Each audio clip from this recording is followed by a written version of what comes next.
Fitheads, welcome to another episode of Sharing Our Pairings. This is Sharing Our Pairings episode 113. That's right, running for more than 3 years now. And the topic is Güegüense Maduro, which is a word you probably wouldn't be able to say 2 years ago. I'm your host, John the Cigar Surgeon. We are broadcast live, heard around the world, and picked up on the Armed Forces Radio Network. You can tune in at cigarfederation.com, which we're housed at, and of course, youtube.com, and now streaming live on Facebook Live. Get in those questions, those emoticons, those comments. We love them. I am joined, as always, by my co-host, Trippy Trent. Trippy, what's going on, buddy? Not much. Recovering from the surprisingly exhausting week of IPCPR. It was, I knew it was going to be a lot of running around and stuff, but it was a lot more exhausting than I expected it to be. Yeah, I think, it's exciting. There's no question it's exciting, but there's no question that you even now, after doing it for, I think it's my fourth year, and you just come out of it and you need a week off. You essentially need a week off, having, quote unquote, been on vacation for a week, which is not the case. Yeah. Sorry, I was getting up the Facebook audios or the Facebook videos so that I could keep an eye on the comments and ended up blowing myself out. Nice. So yeah, I was really surprised because I was expecting it to be, kind of fun and work at the same time. But it was really all work that happened to be really fun.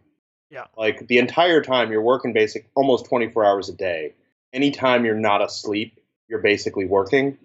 But it's pretty fun work. Even the, and I would call them strategic friendships or strategic relationships after the show. Mm-hmm. A lot of that, obviously there's real friendships there, but a lot of it is relationship building. It's not, I can't just be myself because myself probably wouldn't be appropriate for Cigar Federation. So, I got to still keep my business hat on, and I think we all kept our business hat on.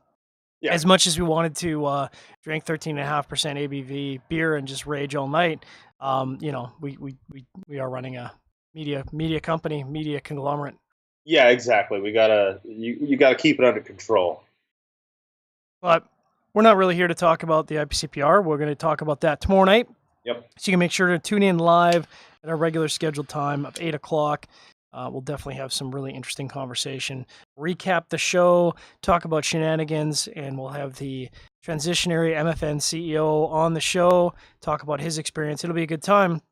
What we're really here to talk about tonight, of course, is Güegüense, which, again, I think 2 years ago, I think everyone struggled with it, and now, everyone's saying Güegüense because it's just it's fashionable. Logan still can't say it. Logan still calls it the wise man. But have you heard his Espanol? His Espanol is truly Texas Espanol. Like tragic. It's tragic. So I think, first of all, let me just say this cigar is really good. We lit it up on the floor, and it's not a good indication of, when you're running around doing work. It was actually, I think it was kind of the first cigar that either of us smoked at the show. Actually, that's true. We came in on Monday, and Logan was already there, working in the foundation booth, trying to get everything going, and he happened to weasel a couple, and so we went over to the I'm trying to think of a nice word, but I'll just say the Westgate. That's the nicest thing I can call it. But I know a couple words in French. Yeah, we went over there and tried to find a place to smoke, and ended up finding this bar that was closed where nobody was. And all three of us lit this up, and all three of us were like, whoa, this is really good. I think we were all pretty shocked by how good it was, especially being like the first cigar of the show, kind of. Yeah, and I think, there's, because people ask me all the time, they're like, do you fall for, I don't know what the word I'm looking for is, but do you fall for the pomp and circumstance of a cigar? And I would say not really. I think, if anything, expectations are higher. Like when Steve gives me a cigar or Nick gives me a cigar, if anything, my expectations are higher because I know that they really know their tobaccos. Of course, Steve and Nick are inexorably linked forever and ever, and I apologize for that. But sorry, guys. But, anyone who really knows their tobacco, I'm expecting more versus someone who I don't know in the industry who gives me a cigar for the first time and I don't know their background. my expectations are actually tempered. Yeah. So if anything, I think this cigar had a lot to fight against. And really, if you can light up a cigar and take 3 puffs, and like everyone at the table is just making guttural sounds, that's probably a good indication. Yeah, I think it's also I think it's kind of rare for you, Logan, and I to all agree on a cigar being good. Absolutely. Because we've all got slightly different palates. With like me and you are kind of close, and Logan and I are kind of close. But you and Logan are not close really at all. There are things that you both like, but not a whole lot. It's a very slim Venn diagram. Yeah. Very slim. So maybe obviously the reason we're smoking this is because this is one of the new hotness from the show. Oh, yeah. We do have some review samples, which we'll be getting that review up hopefully really quick. But it seemed timely to have this on the show. Get out of the gate before all the other hipsters jump on it. So, Trippy, you want to walk our audience through the blend? Yeah. So when I was interviewing Nick, he did tell me that there were a couple tweaks to the blend from the regular Güegüense. The fillers are the same tobaccos in slightly different ratios. I think he said he kind of upped the Esteli Ligero a little bit to give it a little more strength. It might have actually been the Jalapa Ligero. But either way, the filler is all Nicaraguan. The binder is Jalapa Corojo 99, and the wrapper is one of my favorites, beautiful Mexican San Andreas. Love that San Andreas. And we are smoking the Corona Gorda, which is a soft box pressed 5 5/8 by 46. And let me just say, if you want to win my heart, make a Lancero or make a box press. There's very few cigars that are box pressed that I don't love. I think box presses are magical. I think when I lit this up, what I initially get is a little bit of white pepper or maybe a red pepper flake underneath that, but it's like this rich molasses, like a really subtle molasses, and then there's the spice underneath that, and then there's a whole just myriad of flavors that are just going on. Like this is I mean, for all the nuances of the original Güegüense, all of those flavors are dialed way up, and I mean, it's going to take me. It's one of those cigars where you have to sit down and pay attention to it because there's so much going on. And you were saying it kind of demanded your attention the other day. Yeah, I smoked one yesterday to kind of prepare for the show, just so I could kind of get an idea of what might pair well with it. And it really kind of commands your attention because it's got the two things that I think are needed in a truly great cigar, which is one, it can, like, you could smoke this while you're mowing the lawn and you would enjoy it. It's not a cigar that absolutely needs your attention, but it really kind of begs for it because there's so much nuance underneath that kind of spicy, chocolatey, earthy core. And I mean, it's just got layers and layers of flavor. And another thing that we were talking about is it's got a surprisingly clean finish. Like it doesn't stick around with that dirt and that like dirty, spicy, gritty finish.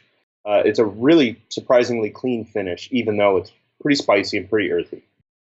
Yeah, I would say even within the San Andreas line of wrappers, I oftentimes find that the either the sweetness or just some of the underlying San Andreas characters tend to linger on your tongue. Yeah. And I would say, if anything, it's got a little bit of a drying mouthfeel to it, and like I really struggle to taste the cigar after I puff on it, which is unusual. Most cigars will leave a pretty distinct lingering flavor. This has a very, in the world of whiskey, to draw a parallel, it's got a very short finish. You take a draw and boom, it's done. It's done immediately. Yeah, it's just kind of incredible for this kind of blend. I would expect it to have a long, lingering finish, and it just absolutely doesn't. And the retrohale on this, really devoid of any of that sort of red pepper flake, white pepper that I'm getting on the regular draw. And interestingly enough, I found the retrohale to be smoother. It's just so creamy, so elegant, more along the lines of the original Güegüense from the retrohale than what I get off the regular draw. So it's kind of interesting. It's kind of backwards from what I would expect. Yeah, on the retrohale, I get a little bit of like a black pepper spice, and then a lot of like fruity sweetness and creaminess. It's so creamy.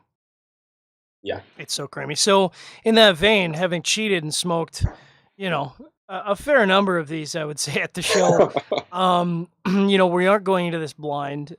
We did kind of have a sense of what we were going to go pairing, Mhm. and I think we kind of talked pre-show that we're kind of looking for something on the sweeter end to pair with this. Not overly sweet, but I think we both kind of had the same idea. I've ended up going with bourbon aged coffee, which I think the bourbon's going to add a lot of sweetness. I've got Yeah. a sherried whiskey, which is always that stewed sweet plum fruit, and then I've got just a monster of a quote unquote imperial porter. And I went with a very interesting beer that I'll talk about in a moment. It's lighter and crisper than I was expecting it to be. Uh, then I went with a Scotch that's kind of on the fruity, appley pear kind of side, and then a rum that's got some of that molasses sweetness that I really get from the cigar. How we doing for audience questions? Jason Savka says that is the best shirt ever that you're wearing. Awesome. And Dave Burke says he wishes he had gone to IPCPR. He loved our coverage, and he says I am made for the screen, which I'm not sure I agree with. Like I was telling John, like when we started doing the footage at the beginning of the week, I couldn't even watch myself. Like it was hard to watch, and to like how you have that thing with your voice where it sounds different on the outside than it does on the inside. Um, but after watching every single IPCPR video just to remind myself what they said and make sure that we didn't miss anything or screw anything up in the editing or anything like that, I'm actually kind of okay with it now. I mean, I think for your first show, you nailed it. And like I said, I told you this during the show, but I think your ability to go pound for pound with Boofy was probably for me the highlight of the show. Also, JD, both of those videos. We kind of went into the show knowing that those two videos were going to kind of be the top Yeah. viewed, probably the most popular. And I think they both turned. I cannot imagine how we could have gotten better footage from those two interviews than we did. I don't remember the specific like exchanges, but there were a couple points in Boofy's interview where I was like, I should have said this instead.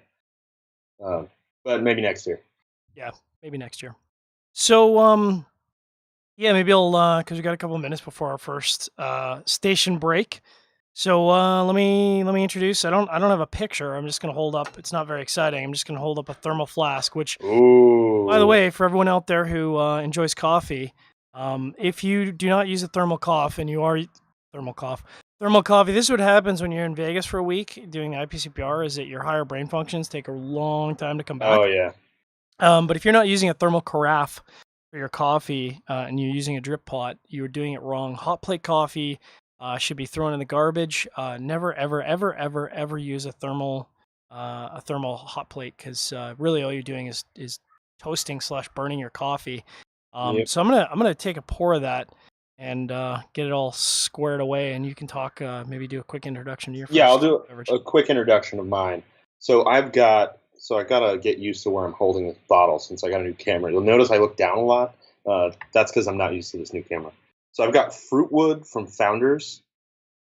This is interesting because I was expecting it to be a little closer to a stout, but it's actually like a light, crisp cherry ale, and then they age that in. On the bottle, they call it maple syrup bourbon barrels, but they were originally bourbon barrels. Then they aged maple syrup in there, and then they aged this beer in there. So I'm expecting some fruit, some cherry sweetness with a little bit of maple sweetness, and of course some of that kind of smoky bourbon character that you get from the barrel age. I'll talk about the particulars of the coffee in a minute, but let me just say on the nose, this has just got bourbon, that sweet, rich bourbon for days, mixed in with this like 70% plus cacao. And so it's just chocolate and bourbon all day long on the nose. And Yep. this is, oftentimes I will take a little bit of honey in my coffee sometimes in this morning. But this is an example of a coffee that you absolutely want to drink black, especially when we're doing a pairing tonight.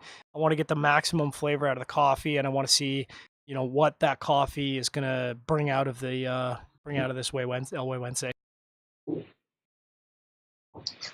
And mine, I mean, it's kind of exactly what I was expecting. Some stone fruit, some cherry, a little bit of smokiness, and just a touch of that kind of maple sweetness.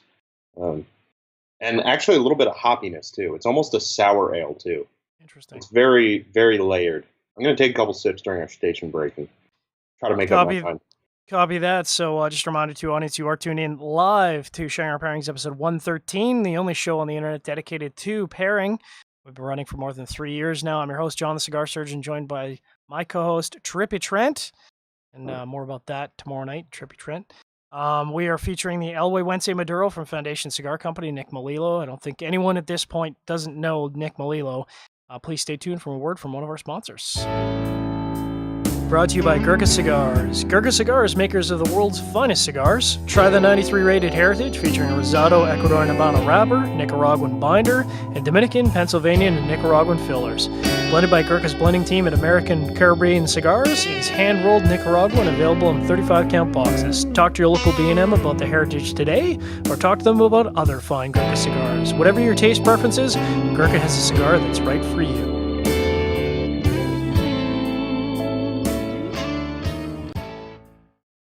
All right, so I'm going to get right into it. So first of all, Layne Coffee is not sponsoring the show, for those who are wondering. This came out of my hard-earned ducats, and for those who aren't aware, the conversion rate from Canadian to American right now is not good. So while Layne Coffee is an excellent value for our American friends, not necessarily a good value for converting. When I told Logan what the cost was in Canadian, he's kind of looked at me and says, well, I guess you won't be ordering any more coffee from me then. A little bit about Layne Coffee. Started up not too long ago by Logan Lawler and Rob Rasmussen. They're partners in Layne Coffee. Their pledge is to roast everything fresh. They're committed to fresh roasts, and believe me, Logan spends a lot of his time roasting fresh coffee. That's all he does anymore. Their goals, their mission statement is to expose customers to as many different coffees as possible, but to do so in an affordable way. Every order you place with Layne Coffee comes with a free sample, which is kind of cool. And if you're one of those heathens that orders ground coffee, which, by the way, if you're gonna order this kind of coffee, I highly recommend and implore you to go out and spend a few bucks on a grinder. Fresh ground coffee is the only way to go. If you get your coffee shipped ground, you are an animal, and I lose a little bit of respect for you. Please spend $15 on any type of grinder, literally any. It doesn't matter what it is. As long as you can smash that coffee up, it'll be better than pre-ground coffee.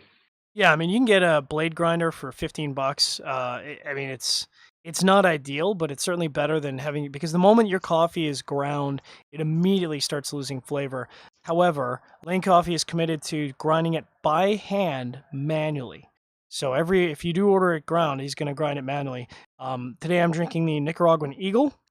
It's from Hinatega region, aged in fresh Eagle Rare bourbon barrels, using a proprietary technique. The coffee has been picked for its low acidity, medium body, subtle natural flavors, and I took a couple sips, and it is very subtle.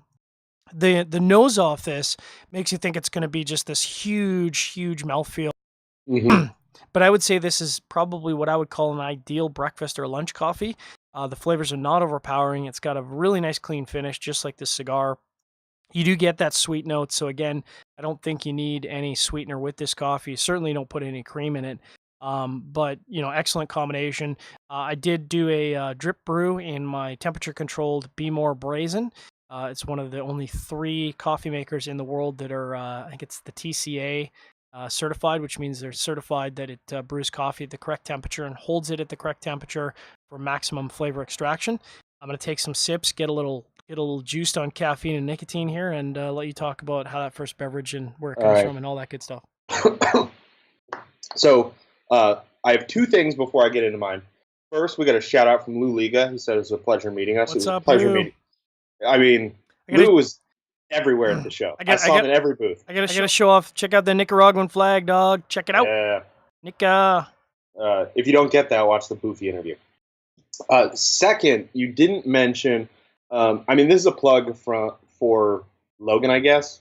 But either way, we don't get paid by Logan. He doesn't give us very much free coffee. He'll give us a little bit and say, "Here, try this." But I didn't get a free sample, for the record. I mean, you got a couple cups of coffee.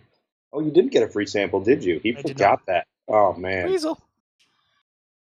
But he doesn't like send us free bags of coffee or anything like that. I pay full price for it, and it's the only coffee I buy.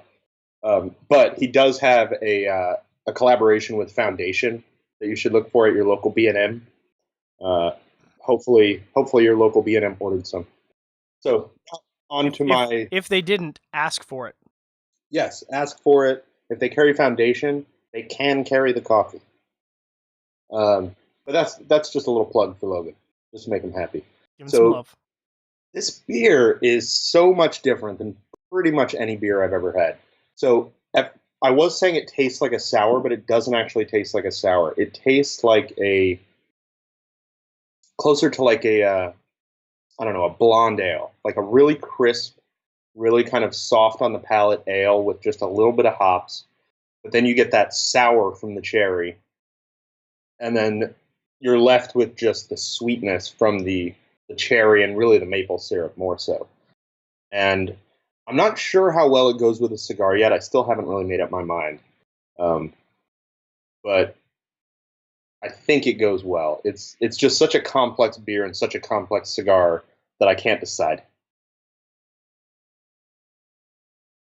Oh, and I did forget to talk about Founders a little bit. So Founders, they're in Grand Rapids, Michigan. They were founded in 1997. They very quickly, like within 5 years or so of opening, became kind of one of the highest rated breweries in the, I don't know what to call that area, the Mid-East. It's just off the East Coast in Michigan. And you probably have seen Kentucky Breakfast Stout around, and the Canadian Breakfast Stout, I think, is the other one they have, and then they just have the regular Breakfast Stout, and those are like crazy popular. I mean, they sell out in minutes. And to give their overview of the Frootwood, we took a crisp, light-bodied cherry ale, hid it away in oak barrels that have held both bourbon and maple syrup. After a lengthy stint, it emerged a change beer, blanketed in notes of warm vanilla, earthy sweetness. The wood proves itself to be the star of the beer, adding depth and taming the tart cherry, while the maple imposes a velvety texture that lingers for not a moment too long. That's a little too poetic for me, but it's pretty fancy. It's a pretty good beer. I like it. I would recommend trying this if you haven't. I'm starting to think it does pair well with the more spicy, earthy notes of the Wise Man. Also, I neglected to mention, first of all, thank you very much to Cigar Oasis and Chaim over at Cigar Oasis for this baller lighter that we got in Vegas. That's going to be probably my regular show lighter. It's a nice little double torch, got a great action on it, nice and heavy. It's a jet line with a punch at the bottom that I'll probably never use because I use my Zycar V cutter, and Zycar, hook me up, bro. I'm just saying, I've been using a Zycar V cutter for like 5 years. Call me. So I kind of like the inclusion of a cutter in a lighter just because it's one less thing that I have to carry. For me, a punch isn't ideal. I prefer a flat cut or a V cut. But if I'm going out to a herf or something, or more likely if I'm going to a bar where they'll let me smoke a cigar and I'm just going to be there for one cigar, I'd rather just bring my lighter and have a punch and not have one more thing to carry and possibly lose. I'll tell you what I'd like, Trippy. On the back of a lighter, what I'd like is a little clip where I could pop the V cutter on there, so I could just attach the V cutter to the back of my lighter. Just a little 2-prong clip where it snaps on. Zycar's got that for their the slim line flat cutters, the slim lines. Yeah, I'd love to see that in the V cutter. That would, because, like I said, I mean, especially as I go to more and more herfs, the less things I can carry with me, really, the better. Yeah, exactly. A nice little package that'll fit in your pocket is perfect. That's what she said. Yep. Talking about the coffee, so this Eagle really is described. It's got a really nice velvety chocolate flavor to it that's nuanced. It's not overpowering. When you nose it, that bourbon is almost overwhelming. Like you, there's no mistaking it. You open it up in the kitchen, and the entire kitchen smells like bourbon coffee. But on the palate, it's very subtle. It's very nuanced. I'm quite shocked, actually. But it is absolutely got all those components I want in a breakfast or a lunch coffee. Great mouthfeel, nice and velvety. I really can't detect any acidity out of the coffee at all. There's a little bit of berries in there, but it's again very subtle and a nice quick finish, just like the cigar. In fact, maybe a little bit too much of a quick finish, because the cigar does have a bit of a drying mouthfeel to it. And I was kind of hoping the coffee would offset that. So you may find that if you're pairing a coffee that has low acidity and a quick mouthfeel finish to it, you might want water or maybe a carbonated water to go along with this particular cigar just to keep your palate fresh. Like I probably would go for a San Pellegrino just to keep my palate energized between draws here. That does make me realize that this beer, really has the opposite effect. It does not have a drying mouthfeel at all. You kind of salivate a little bit because of that sour note, and I think that part of it works really well with this cigar. I could see we're about a third of the way in, and I could definitely see a true sour beer actually going really well with this. Hmm. Because, like you said, a sour kind of supercharges your saliva, gets you to pucker a little bit, and I think that could be a really interesting combination with the cigar. Sours for me tend to not be overpowering on the palate, and for all the complexities of the cigar, it is still nuanced and subtle. And I think that might be an interesting combination we might have to revisit in the future with some sours and do another sour. I think maybe we need to get a hold of that tart of darkness. I think that would Mm. go really well with this cigar. Those not in the know, we'll talk about that tomorrow. But we went out to a special dinner and had a tart of darkness, which was a sour stout, and it was a funkalicious Yeah, combination that I've they never they had were before. not lying about the sour part. Mm, It's more sour than most sour beers, I think. absolutely. So I'd say this first pairing. I mean, again, we've talked about coffee on the show. We haven't had coffee on the show in quite some time, so I felt like coffee is kind of the way to go. And with a bourbon aged coffee, that kind of hit where I was looking for. But it's really hard to get a bad pairing with a cigar and coffee. In fact, I challenge anybody out there to, unless it's a really high acidity coffee, I challenge anyone to find a coffee that does not pair well with a cigar. I mean, tobacco and coffee, it's you're gonna have a good Yeah, pairing at the they're very they're kind least. of made to go together. Yeah. It's one of those things you can't really mess up. Mm-mm. Yeah. So for me, the coffee's doing a great job of highlighting more of the sweet characteristics in the cigar. I do find that the that pepper and red flake, red spicy flake in there is kind of being pushed aside because of the sweetness of the coffee and that chocolatey flavor. But again, this to me is a great pairing. If I started my day this way, I would be a happy camper. This is a no brainer pairing so far for me. Yeah, I think I've come around on the beer now that it's worked its way into my palate a little bit.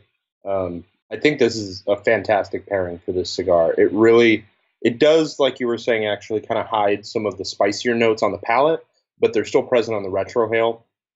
Um, but kind of the earthy, chocolatey, uh, creamy flavors of the cigar go really well with this beer, and the drying of the palate from the cigar goes really well with how the beer has that sour component that kind of makes you salivate a little bit. Nice. I'm gonna do a quick introduction of my second pairing of the night here before we get into our second break, and this is something special. Saw it in my cabinet, and I figured this was the way to go. This is the Arran, and this is a particularly limited edition special bottled exclusively for Kensington Wine Market. At the time, it was the oldest whiskey available from Arran. It's 18 years old. It was distilled in 1996 in November. It is cask 2003, bottled in 2015. This is bottle number 46 of 232. It is cask strength at 53.7%, and it was aged in a sherry hogshead. So I've had this many times before, as you can see by the amount of liquid that's gone from the bottle already. So I'm expecting just a monster sherry, which is what I've got in the past. I'll just hold that up quickly for our audience to take a look at the color, because it is not colored; it is natural color, and you can see it's Oh got that wow! dark amber hue, which I associate with a really heavily sherried whiskey. Nice legs on it. Go ahead and talk about your first beverage there. Tripper. So my first one is kind of an oldie but a goodie, kind of a Scotch that should be in everybody's cabinet, at least for some period of time until they kind of move on to the stuff they're more comfortable spending money on. But it is the Glenlivet 12, which is the standard Glenlivet in the U.S. I guess. Um, it's I picked this because it's got a lot of apple and pear for me. And I think that'll go really well with the cigar. So I'm excited to try that one. Nice.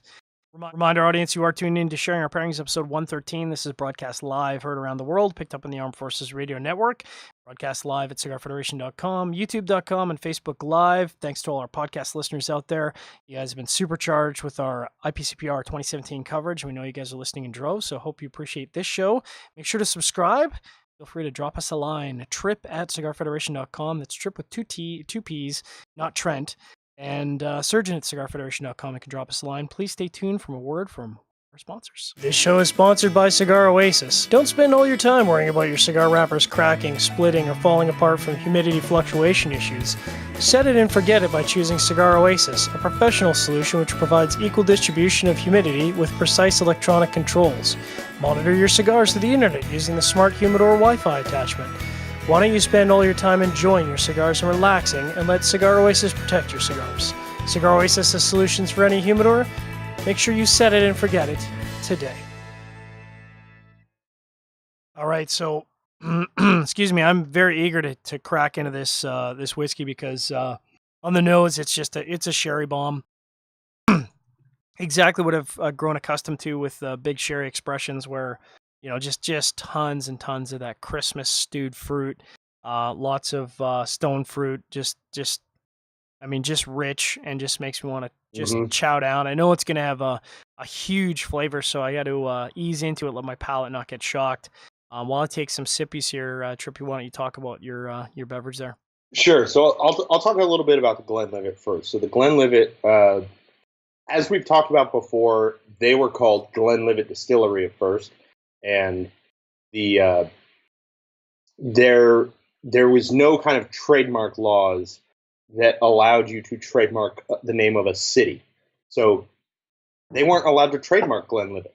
So we had they had other distilleries popping up in the area that were saying, here's our Glenlivet 12, and it was very obviously getting confusing for customers. And so they decided to trademark the Glenlivet. So I don't know exactly when all this was happening. I should actually look at the timeline sometime. But all of the other Glenlivet distilleries ended up fizzling out. So now we're left with the Glenlivet. And that's why it will always say the Glenlivet, because they don't want to go through that again. So this is 40% alcohol by volume, which is typical in the U.S. They were actually founded in 1824. They're a Speyside distillery, so you're going to get some more kind of sweet, fruity notes, less smoky, less honey. They have 14 copper pot stills, consisting of 7 15,000-liter wash stills and 7 10,000-liter spirit stills. Googly. That's a lot of distilling. I couldn't find any exact specs on how much product they output, but their maximum capacity, in theory, would be 10.5 million liters of pure alcohol. It's a lot of freedom gallons. Yeah, so based on 40%, if we're averaging 40%, that's about 16.5 million liters, which is 4.3 million gallons. That's a lot of juice. That's a lot of juice. So this is what the Glenlivet looks like. It's kind of a light amber, kind of almost hay color. And it's just got a ton of fruit on the nose, kind of green apple, pear, and just a little tiny touch of like honey sweetness. I'm going to take a couple sips while you talk about the Arran, so I can take a couple sips of this. Copy that. So the Arran is actually a pretty new distillery, certainly by Scottish standards. Only opened in 1995. They're considered a Highlands distillery, but they're located on the Isle of Arran, which is quite remote. In fact, so remote that you have to take a plane or a boat to get there. And they do have boats that go out there, but I think it's only 2 or 3 boats a day. So if you're out on the island, you really want to make that ferry back, because if you don't, you're staying the night in. I bet they have some real expensive hotels on that island. I'm sure that they are not inexpensive. They're quite small, so they only produce about 750,000 liters.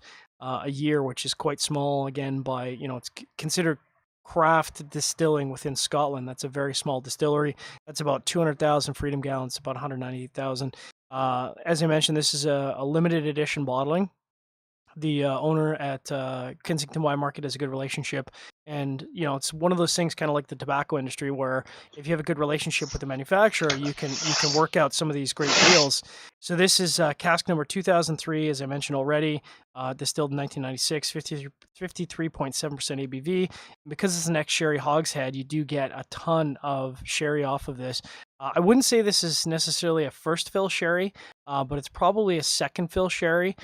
Because I'm just getting a gargantuan amount of sherry off of that. And what it's serving to do for me for the cigar is it's supercharging the chocolate off the cigar. When I take a puff and take a retrohale, really I'm getting, that creaminess is kind of being pushed aside, and I'm just getting boatloads of chocolate. So, this is kind of where I was hoping the pairing was going to go, and it is going there. So I'm very, very happy about where the pairing experience is.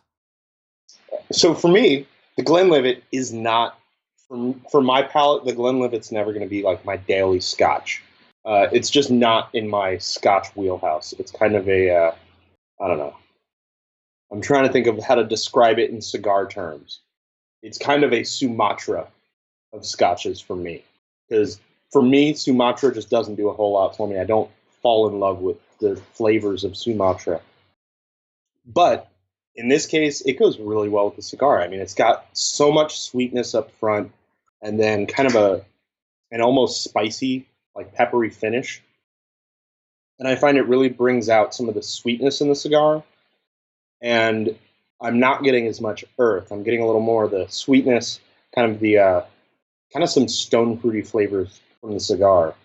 And then kind of that charred, smoky note that I usually get from San Andreas. So interestingly enough, we're having different pairing experiences, because I am getting more of that earthiness on the regular draw, and I wouldn't say it's like that dank, sort of chewy, loamy flavor. It's the pleasant earth, if there is such a thing, where it's not that chewy, dirty earth. It's a pleasant earth, like a sweet earth. And it's interesting because I wasn't really getting that flavor very dominantly when I was smoking the cigar on its own, and certainly not when I was pairing it with my Layne Coffee Nicaraguan Eagle. How are we doing for comments, questions, feedback on the Facebook and/or Cigar Federation chat/page? We've only got a couple comments. Lou Liga says the Foundation coffee is great. I think that's most of when I saw him was over at the Foundation booth, which was kind of our home base, because Logan was there. And I mean, people were just raging on that coffee. Everybody he was loved there it. all day long doing coffee nonstop. And then Jason Suvka says, shameless Zycar plug, John. Yeah. They make a nice V cut. I am pretty excited, I got to say, for that new Calibre 2-in-1, where it's got the S cut on one side, the V cut on the other. That's kind of the accessory that I really gravitate towards, because it's the best of both worlds. If you want to do a straight cut, you've got that available, and then you can flip it over for a V cut. It's a little thicker, obviously, to accommodate both. But I think that's probably one of the hottest accessories that I saw at the show coming out. Other than that, what was it, the LP4 or the LD4 that monster table lighter that Zycar's coming out with? Oh yeah, I think it was called the LP4. So for the V cutters, I really liked that new Zycar V cutter. Yeah. It's kind of their response to the Colibri V cut that everybody has kind of fallen in love with. I haven't looked closely at the two of them side by side. I think it's not quite as deep as the Colibri, because I know part of their marketing was a picture of a deep V cut that was like, this is too deep, and a shallow one that said this is too shallow. Yeah. And theirs is right in the middle. But that's a snazzy V cutter. It's spring loaded. You kind of squeeze the sides and it pops open. It's nice. I mean, it's really hard to go wrong with mechanical action. That's certainly what attracted me originally to the Calibre one. Yeah. So, there's no doubt that in my future, I'm going to be dropping some ducats on both cutters, because I'm sure nobody's sending me free cutters, so I'll be spending some money on those bad boys. Anytime you get that visceral caveman response from an accessory, it's like perfect. Like the Zycar Turim is another great example Oh, I of that. love It's that. got that ratcheting adjuster, Yep. and I could see myself like, I don't know, the guys I'm herfing with start talking about football, and I'm just not into football, and I sit back and I'm just going click, click, click, click, click, click, click, click, just playing with that, like occupying my brain. It's like a fidget spinner for men. Pretty much. That's a pretty accurate description. Now, if only I could get some sort of weasel, Romacraft weasel branding on my accessories, I would be in my happy place. Yeah, if only you could get those. If only. So this is tasty, and I could rage on this all night. But I'm going to move on. Not because I'm not enjoying the pairing, but because I'm excited to get into the last pairing of the night. It's something that's been sitting in my cellar, quote unquote, for some time, for 2 years actually. So this is the Black Butte, the XXVII, or 27 for those who can speak Roman numeral. I don't know how many listeners out there are old enough to have been taught Roman numerals in school, but I was certainly one of them. So Roman numerals not a problem. I'm gonna hold this up. It's exactly what I would expect out of a nice thick stout. It's thick, it's viscous, it's got a nice creamy head to it, and it's everything that I want it to be on the nose. It's got like blackberry and huge malty, rich like that. You can tell how sweet it's gonna be just from nosing it. Like the malts are just screaming thick, sweet malts. A little bit about because this comes from Deschutes Brewery. We featured them on the show more than once, that's for sure. And they are in my neck of the woods. And they are in your neck of the woods. Founded in 1988, they started out as a public house in Bend, Oregon. They are family and employee owned, which is kind of cool. Support the quote unquote little guys. So this has been sitting in my cellar for 2 years. This is one of their series that they recommend resting aging for at least a year to get the optimal amount out of that beer, which is kind of interesting because in the tobacco industry, most companies want you to buy their product and smoke it. They don't want you to hoard it. They want you to smoke it. In this case, you're buying it and you're sitting on it for a year. So you're not getting feedback on that beer for at least a year. It's a monster. It's 11.6% ABV, 60 IBUs. And for those who are counting, it's 680 calories for a bottle, which if you're doing the math of that, definitely puts the shredded Canadian over his calorie count for the day if I end up finishing. That's like a 12-ounce bottle, right? Yeah, it's a monster. Look at this bad boy. And there's 680 calories in that thing? Mm-hmm. Dear Lord. It's a few calories. It's definitely a few calories. Now, it incorporates a crap ton of malts. So it's got pale wheat, midnight wheat, chocolate, and crystal. And then in the hops, they use Millennium, which is not a surprise, Cascade, and U.S. Tettnang. So there must be a European Tettnang. I normally just see it listed as Tettnang. So this is the first time I've seen U.S. Tettnang. And then for other ingredients, they've got Theo chocolate cocoa nibs. And then some really interesting stuff in here. They've got an apricot puree and pomegranate molasses. Now, I don't know what pomegranate molasses is, but that doesn't surprise me, there's molasses in this, because, like I said, off the nose, it's just crazy, crazy sweet and malty. They say that this beer has been aged for at least 6 months in an ex-bourbon barrel that was at least 50% ABV bourbon, so you're getting a lot of that bourbon influence. And they say their statement for it is, the 27th anniversary Imperial Porter was brewed with Theo Chocolate's cocoa nibs, pomegranate molasses, and select spices blended with apricot puree, and then aged in bourbon barrels. They believe the result is a true exquisite ale with bold chocolate character, inspired flavors of fruit, and just a pinch of spice. The perfect way for us to celebrate our golden birthday with you. Tripp, you want to introduce your third and final beverage of the night? Yeah, but first I have to say pomegranate molasses sounds like something I need on my pancakes. Right? Yeah. Absolutely. So this one, I feel like this just goes so well with cigars, and it's opposite of my other pairings, but I've had it on the show so many times recently, but I couldn't resist. It's the Havana Club 7. It's, as we talked about, I think it was last week or the week before, it's by no means the best rum on the planet or anything, but it is a solid and very unique rum. So what I'm expecting to get out of it is some leathery kind of tobacco notes that I think will highlight the spice and the sweetness from the cigar. Question for you. Sure. Have you had a chance to crack into the rum samples at all? No, I'm saving them for sharing our pairings. Nice. Look at you. I think you'll really enjoy it. But I will take a moment here to remind our audience you are tuned into Sharing Our Pairings, episode 113 live. We are featuring the Güegüense Maduro from Foundation Cigar Company. I am your host, John the Cigar Surgeon, joined as always by Tripp Trent, my co-host. We are broadcast live and picked up on the Armed Forces Radio Network. Please stay tuned for a word from one of our sponsors. Show brought to you by Drew Estate. Until June 30th, if you're a Drew Diplomat member, you attend a rewards program event and make a promotional purchase, you will receive a Liga Privada Velvet Rat. You'll also be entered to win a Drew Diplomat pewter ashtray, mega standing ashtray, or the Swag Closet Humidor, dubbed the Divorcinator. All these products were built and designed by Drew Estate Subculture Studios. If you're not a member, download the Drew Diplomat app from the Apple Store or Google Play Store today. All right. So I kind of cheated pre-show because, I've been sitting this beer for a couple of years.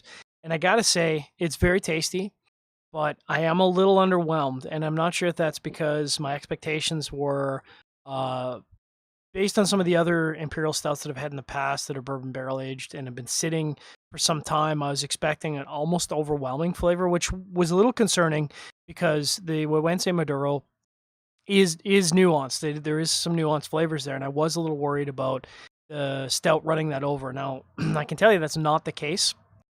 The Black Butte 27 is actually a lot more subdued than I was expecting. The bourbon is still there, but I would actually say the bourbon influence on the Layne Eagle is probably more than the stout, which is kind of shocking to me. Yeah. The chocolate notes are there, the malty notes are there. But again, it's not in my face. And I don't know if that's just because it's been sitting for 2 years and maybe some of those flavors have kind of dialed down. But the good news is that it's pairing brilliantly with the cigar because the stout is not jacking my palate up. It's not taking over my palate with, because I've had some Imperial stouts where like it's just so malty, so syrupy that I can't taste anything else. It's not the case here. It's tasty and getting rid of that dry mouthfeel that I was getting a little bit with the cigar. So a stout that I was thinking when I was smoking this earlier was, I think Old Rasputin. Oh yeah, Russian Imperial would go really well with this because it's really bitter, but it's also got kind of the sweet components of a stout and that viscous texture, and I feel like that would go really well with the flavors of this cigar. I do have a couple of not Rasputin, but can't remember the brewery, but I've got a couple stouts that date back to 2012, and I think it'd be really interesting to crack one of those bad boys and pair it up in the future. But why don't you tell our audience how that Havana Club 7 is pairing? I think it's going really well with it. It's Havana Club 7 is kind of an interesting rum because it starts off dry on the palate and leathery with those kind of tobacco notes. And then you get that kind of sweet, smoky molasses flavor kind of on the finish. And I think it goes really well with the cigar. It highlights the chocolate the most, I think. Nice. So I'm just I have a question about the Black Butte. Is that listed as a stout or a porter? They listed as a porter. Which, okay. I was going to say, because Black Butte is definitely a porter. But maybe when they barrel age it, it turns into a stout. Well, I mean, we've talked about it in the previous shows where the term porter and the term stout has kind of become muddied, and there isn't really a defined difference between a porter and a stout, except that a lot of people consider anything over a certain ABV to be a stout versus a porter. I would certainly, if somebody said to me it's 11.6% porter, I'd go, it's not really a porter anymore. That's a stout. Like, to me, I don't know where that delineating line is, whether it's 9% or 10% or 11%, but I would certainly consider anything over 10% ceases to become a porter in my mind and starts to become a stout.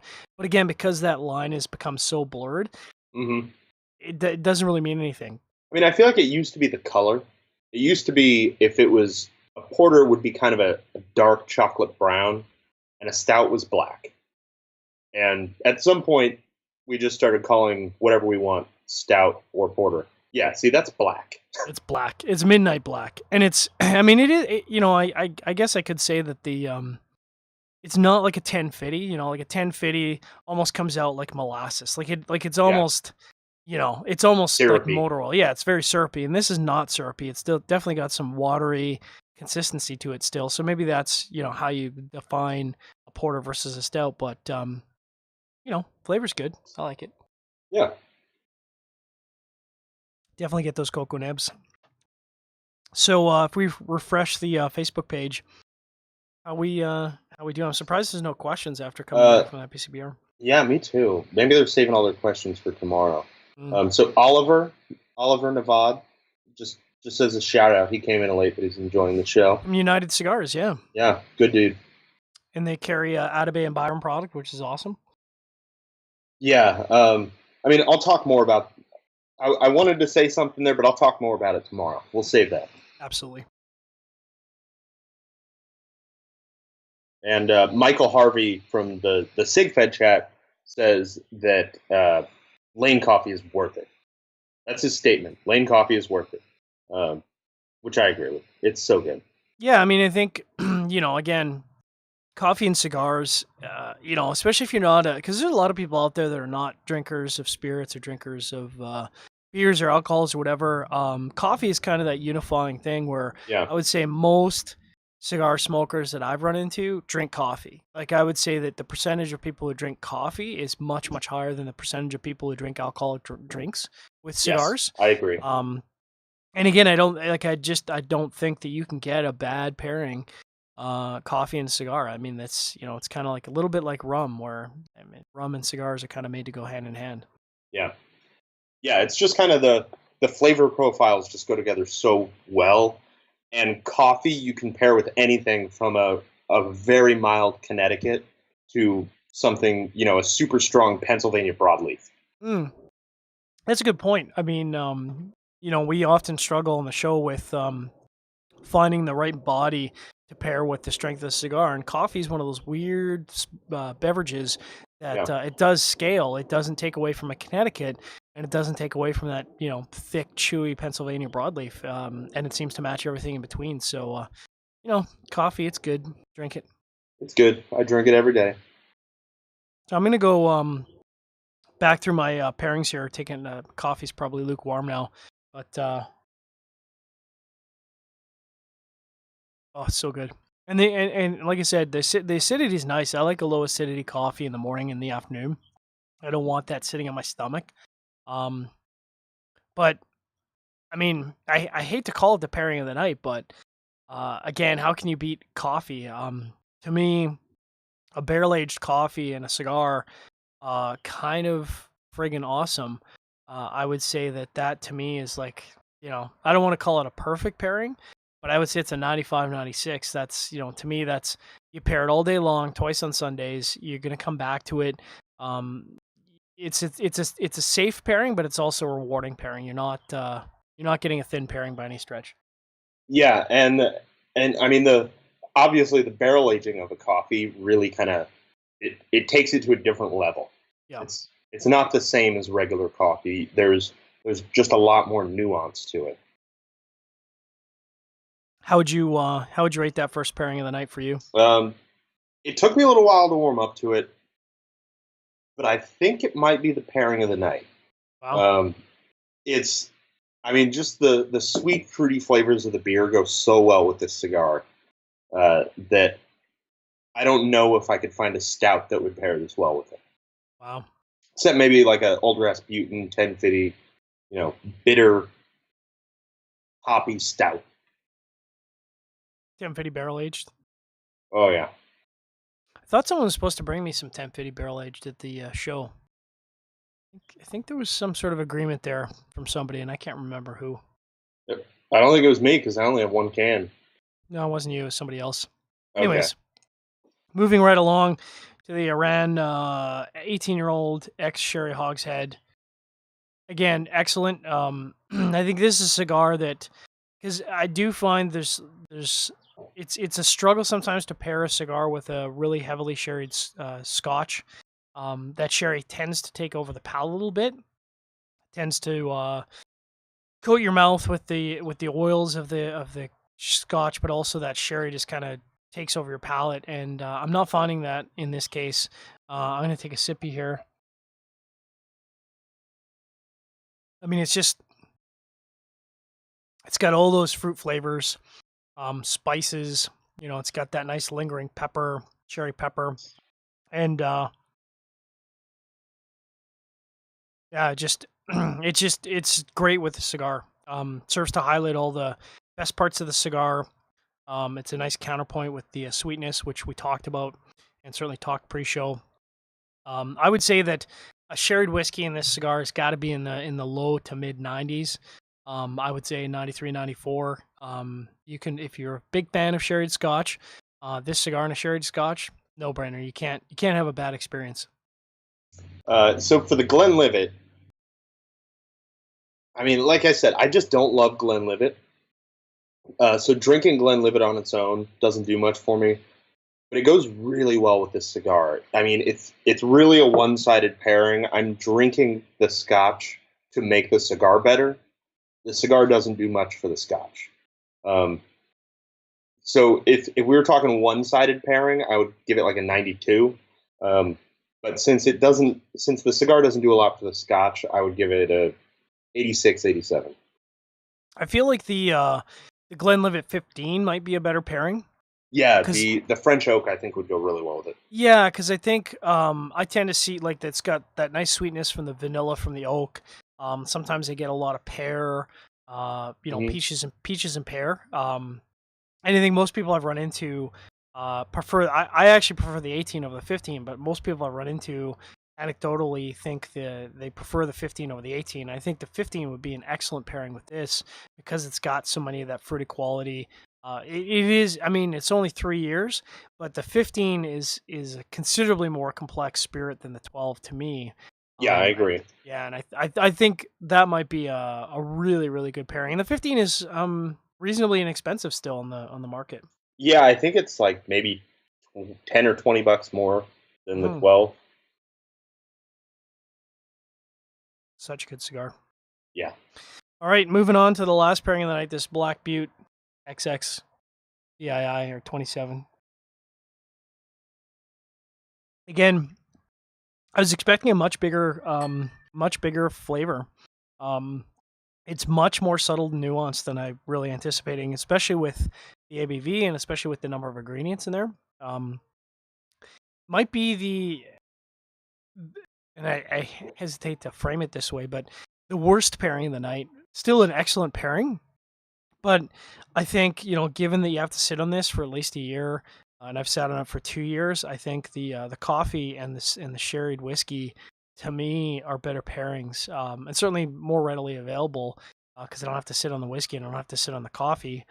Still Hmm. an excellent way to go. I think, like you said, maybe a little bit bolder stout would have been the way to go.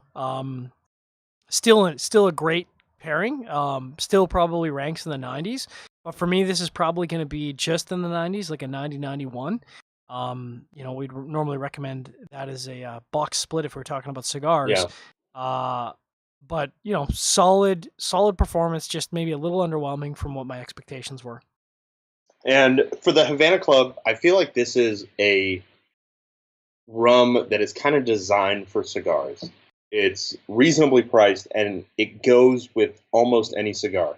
The problem is it doesn't go that well with this cigar. Um, I think it does highlight some of the flavors well, and the cigar does highlight some of the rum flavors well, but it doesn't go as well as I think most cigars go with Havana Club. So I would give this one an 88. It's like maybe 88, 89. It's in that range where it's a good pairing, um, but it certainly could be better. I think there's no question in my mind that coming out of the show and having smoked a fair number of these Güegüense Maduros, I think this is a cigar that's going to land on a lot of top lists this year. I think so. Um, I mean, it's pretty early in the season, and we obviously haven't had the opportunity to smoke a lot of the stuff that came out from the show. But I think it's probably not outside the realm of believability to think this is going to land on some top 10 lists for the year.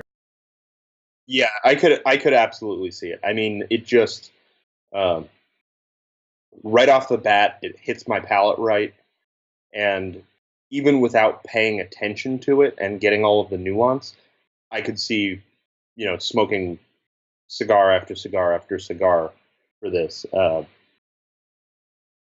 But it's also got enough complexity that you could sit down, pair it with something, and really just kind of dig into those flavors. and that complexity. Mhm. So before we wrap up our Armed Forces Radio Network segment, any other parting questions, comments, or feedback from our audience? Wayne Brown says twin engine coffee is the best.